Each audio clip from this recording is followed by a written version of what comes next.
Monsieur Alassane Dramane Ouattara, le président usurpateur de Côte d'Ivoire, ça fait la deuxième fois que je m'adresse à vous parce que vous avez plongé encore votre bouche tordue dans les problèmes togolais pour en proposer des solutions aussi tordues que votre bouche et votre cœur.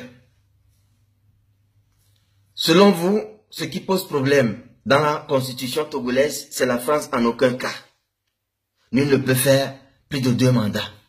Où est le problème si nous les Togolais, à 97%, nous avons voté une constitution où nous avons mis la phrase « en aucun cas ». Parce qu'il n'y a qu'une dynastie qui veut régner éternellement sur le Togo.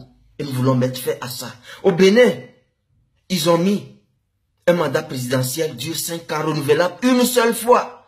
Mais quelle différence y a-t-il entre 5 ans renouvelable une seule fois et en aucun cas nul ne peut faire plus de 2 mandats? Ce n'est qu'une question de formule.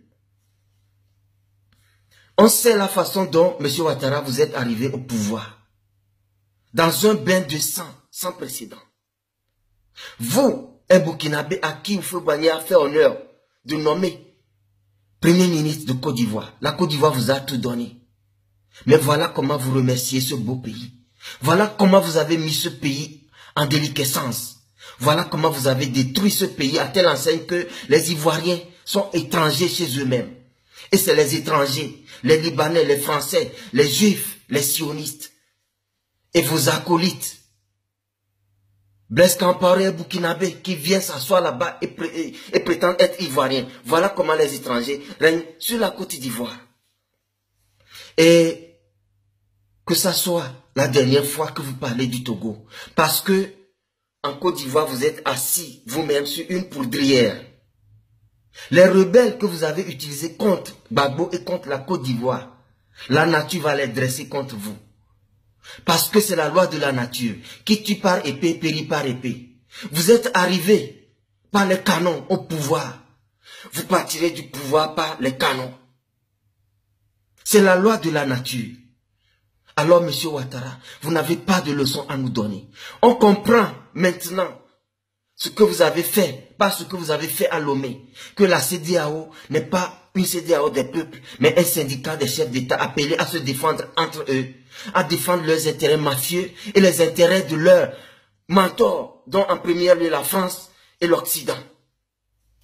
Avec toutes les multinationales qui vous cautionnent.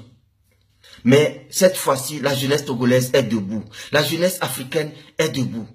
Et nous savons qu'en 2004, par le général Tidjani, paix à son âme, le Togo a acheminé des armes aux rebelles de Côte d'Ivoire. Peuple ivoirien, nous présentons des excuses à ce peuple. Ce n'est pas nous les Togolais qui avons soutenu Ouattara, mais c'est le régime togolais que nous combattons de toutes nos forces. Au risque de notre vie, qui a soutenu les rebelles ivoiriens, qui ont causé tout ce drame en Côte d'Ivoire. Nous présentons nos excuses. Unissons-nous, chers Ivoiriens, unissons-nous, peuple togolais, unissons-nous, Africains, pour combattre ces syndicats de chefs d'État ennemis de l'Afrique, qui ont mis l'Afrique dans cet état, sous l'instigation de la France, de l'Occident et des multinationales qui profitent du chaos africain. Alors, M. Ouattara, c'est la dernière fois que vous vous mêlez du problème togolais. Ramassez votre gros cul pointu de grands criminels et partez chez vous régler tous ces problèmes interminables que vous avez créés en Côte d'Ivoire.